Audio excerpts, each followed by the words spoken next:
The Doctor and Sarah have come to Peladon, where the spirit of the sacred monster is terrorizing the populace.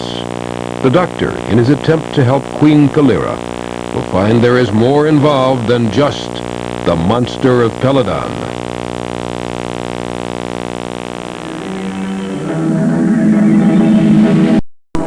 Trouble in the tri-silicate mines. The thought chills the blood.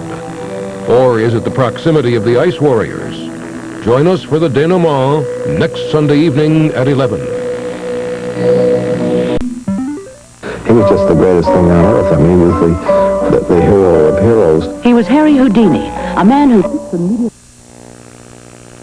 Tonight, the Doctor will produce a few monsters of his own in a variation of the ploy, Fighting Fire with Fire.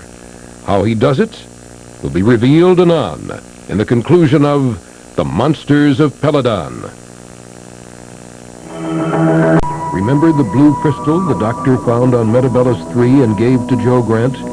It seems the spiders want it back, and that is only the beginning of a watershed adventure. Next Sunday night at 11, Planet of the Spiders. Hello, I'm Mark Russell, whose next comedy special on public television is forthcoming. You know, every once in a while... I thought we were going to write each other. I did. He never answered. It's on!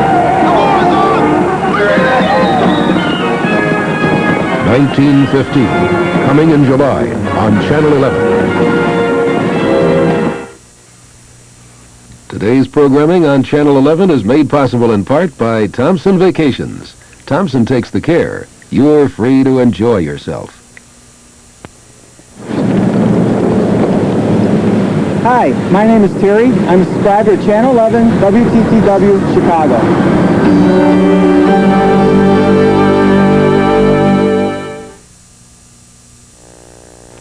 The spiders of Metabellus 3 want their blue crystal back. But is Joe Grant about to give up her wedding present from the Doctor? Does she have a choice? We'll have the answers and more questions in the fullness of time as we journey to Planet of the Spiders.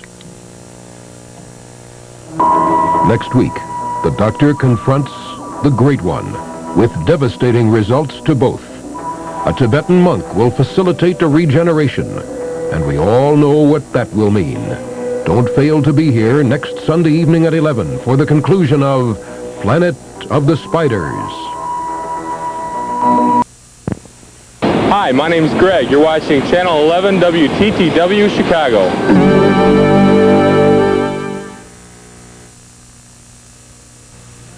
The Doctor Who Celebration and Tour, featuring an exhibition of original props and characters from Doctor Who, will be at Navy Pier, Chicago, July 4th and 5th from noon to 9 p.m. That's next weekend, July 4th and 5th, for the Doctor Who Celebration and Tour at Navy Pier. Tonight, in the conclusion of Planet of the Spiders, the confrontation moves to Earth, then back to Metabellus 3, then back to Earth for a regeneration. But will it be too late? Regeneration accomplished, the new Doctor will be with us for some time. But he has little time to spare before a group of scientific crackpots challenge him with The Robot, next Sunday night at 11. The Doctor Who Celebration and Tour, featuring an exhibition of original props and characters from Doctor Who, will be at Navy Pier, Chicago, July 4th and 5th from noon to 9 p.m. That's next weekend, July 4th and 5th, for the Doctor Who Celebration and Tour at Navy Pier. American Playhouse presents Cat on a Hot Tin Roof by Tennessee Williams. I'm sorry, Tonight, the TARDIS materializes at a jesting match in medieval England. The guest of honor, King John, seems not at all perturbed. One would not have to be a skeptic to suspect such behavior, and the King's demons are no exception. Next week, the original inhabitants of the Earth, the Silurians and the Sea Devils, devise an insidious plot to regain possession of the planet. Be with us next Sunday night at 11, when the Doctor and his companions confront the Warriors of the Deep. Doctor Who is a long-established staple of WTTW's program.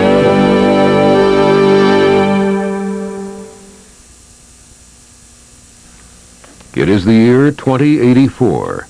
The Silurians and the Sea Devils have a plan that will destroy all human life and allow them to regain control of the planet they inhabited first. Tonight, the Doctor and mankind are challenged by the Warriors of the Deep. Next week, a recreation of the English Civil War battle between the Roundheads and the Royalists leads us to a present-day challenge from the 17th century. Be with us next Sunday night at 11 for The Awakening. I'm Marty Robinson. Barbara Mangan wrote us recently with a... Tiggin meets a strange hooded figure. The Doctor meets Sir George the Deranged. And we will get to watch the English Civil War games tonight on The Awakening.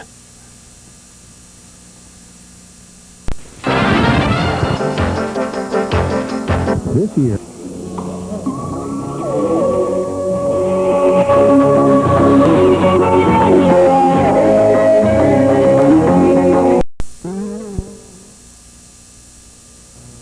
Tonight, in the England of 1925, Nyssa meets the fiancé of Lord Cranley. The women are startled to see they are virtually twins in appearance, which leads to a practical joke, which leads to, well, we can't give away the game, can we? You will soon be apprised in the unfolding of The Black Orchid. Next week, in a vast cave system beneath the surface of 25th century Earth, a group of paleontologists will meet a terrible fate. Be with us next Sunday night at 11 and experience Earth Shock.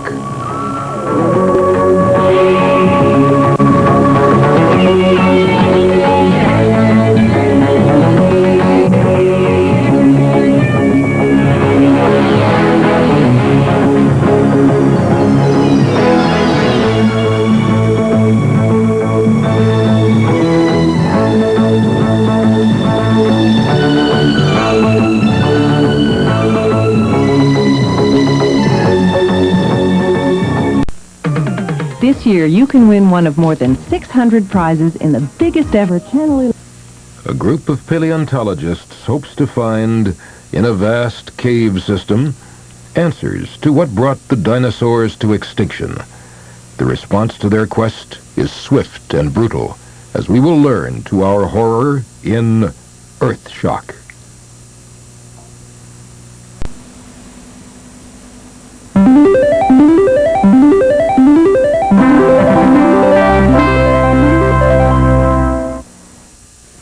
American place. How can a Concorde supersonic jet disappear into thin air? That is what the Doctor, Adric, Nyssa, and Tegan hope to discover.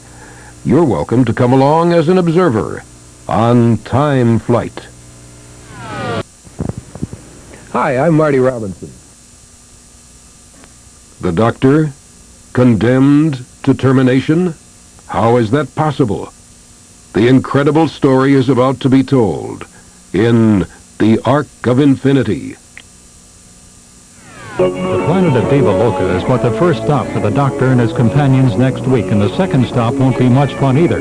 Be with us next Sunday night at 11 and meet the Mara on Snake Dance.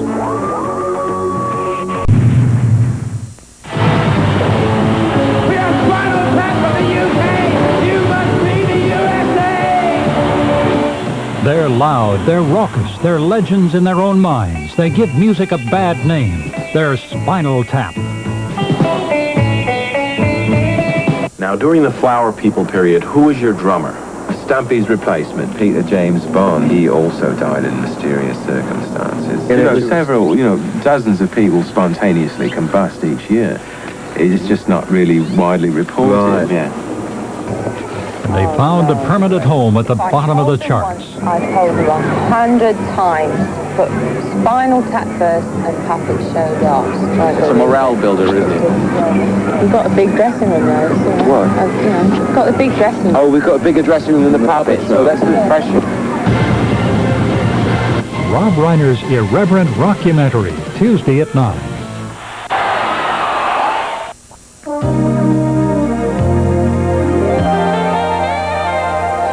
programs like these are yours to enjoy on WTTW 365 days a year, thanks to Channel 11 subscribers.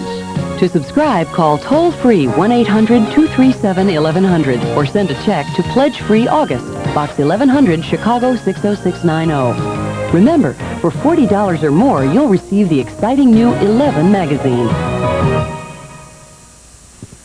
Hi, you're watching WTTW Channel 11, Chicago.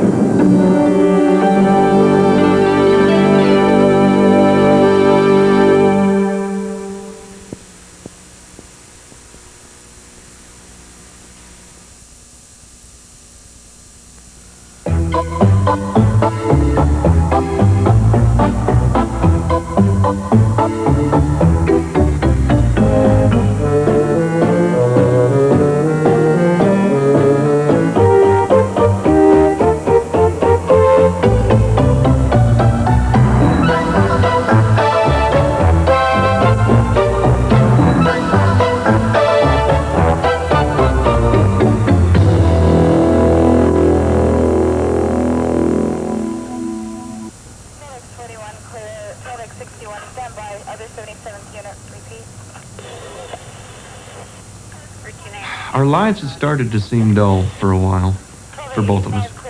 But, of course, after chaos hits, you eventually long for that feeling of dullness.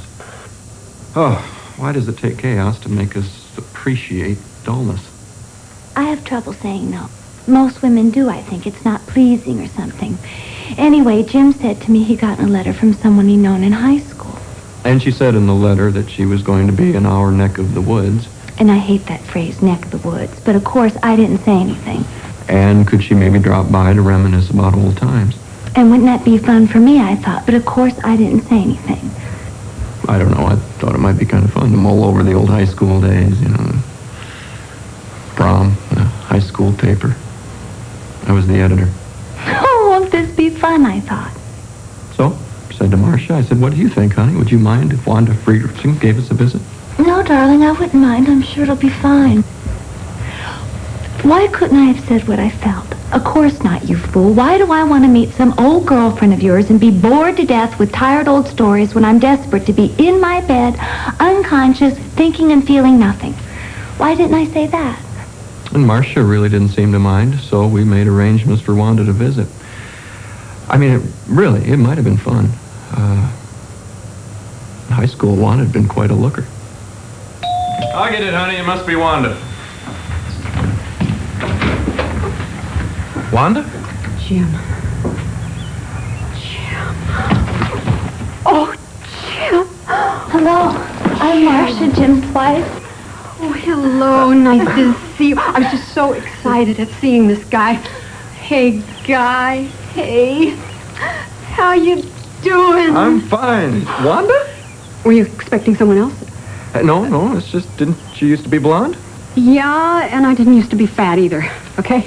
Although I'm not really fat. My women's group doesn't allow me to say that. I just have a food problem, and some of it shows. But really, I just lost 20 pounds. You should have seen me last month. Oh, you seem quite thin. Oh, you're sweet. I may look thin, but I'm really fat. Do you have anything I can eat? Well, no, I was just kidding. It was a joke. You know, it seemed like this setup. You know, I talk about my weight, and then I say, can I have some food? But if you're hungry... I am not hungry. Say, Jim, I love your wife. She reminds me of my mother. No, the positive side of my mother, really. I like both of you. Thank you. I like both of you. What? Well, I like you, and I like Jim. Well, you better. You're married to him, you lucky dog, you. Oh, give me another hug. Why don't we go sit in the living room? Oh, I love this room. It's so country. Did you do it, Marcia? Well, we bought the furniture, but I never thought of it as doing it, actually. Well, it's wonderful, and I ought to know, because I have terrible taste. What? Well, I mean, I can evaluate good taste in others because I have such bad taste in all my own choices. I mean, for instance, my house looks like the interior of a Baskin Robbins. You know, everything is plastic, and there are all these bright yellows and dark chocolates. I mean, really, the only thing worse than being married to me is to have me decorate your house. Oh, I'm sure you underestimate yourself, Wanda. Isn't he a dreamboat? You're a dreamboat, dreamboat. Well, say thank you. Thank you. Do you have anything to eat? Well, dinner should be ready soon. Oh, Lord, I don't want dinner yet. Just some pretzels would be good. Something to munch on. Well, how about some pate? Pate? Where'd you get her, honey? The back of the New Yorker? Sure, honey, I can eat pate as long as you have some crackers with it and maybe some pretzels. Fine, I'll be right back. Oh, Jim. She is a jewel. An absolute jewel. I know. We've been married 13 years. Whoops, an unlucky number. Oh, but she's a jewel. I hope she's not hard like a jewel. Just precious. Yes, she's very precious. Good. You know, I hate to say this, but I don't recognize your face, actually. That's very perceptive, Jim. I've had plastic surgery. Not the fancy schmancy kind to make your face look better. It was so they couldn't find me. Who couldn't find you? I don't want to talk about it. Oh, well, now you've piqued my interest. Oh, you men are always so impatient. Here's the pate. Oh, thanks, honey. I'll just have the crackers. Stoned wheat thins. I love this. She's a jewel, Jim. Thank you. Would you like a drink? Don't feel you have to have a drink. Wanda, what's the matter? I don't know where to begin. I'm just so Well, you poor thing. Let's take your mind off of it. Anyone want to play Scrabble? Marcia, Wanda is trying to express her feelings. She wants to tell us. Why'd I ever let Jim take Est? Now, whenever I try and manipulate anyone or shut them up, he'd tell me I was interfering with their expressing their emotions. Go ahead, Wanda. Tell us. Start at the beginning. Well, it all started the summer after high school graduation. Jim and I had gone to the prom together. And though, of course, nothing had been said, everyone just kind of presumed he and I would get married. Really? Who presumed this? Well, everyone. My mother, my father, me, everyone. Gosh, I mean, I knew we dated. But... Dated? Jimbo, we were inseparable. From February of senior year to June senior year, we spent every spare moment together. You gave me your class ring. I have it right here. Jim gave me the nicest engagement ring. Uh-huh. Where is it? Here are those pills. These I carry with me in case I feel suicidal. Forget the ring, Wanda. Please, tell us why you cried a few minutes ago. Isn't it obvious? Isn't what obvious? Seeing the path not taken. I could have had a happy life if I'd married you. Excuse me for talking this way in front of you, Marcia, but I just want you to know how lucky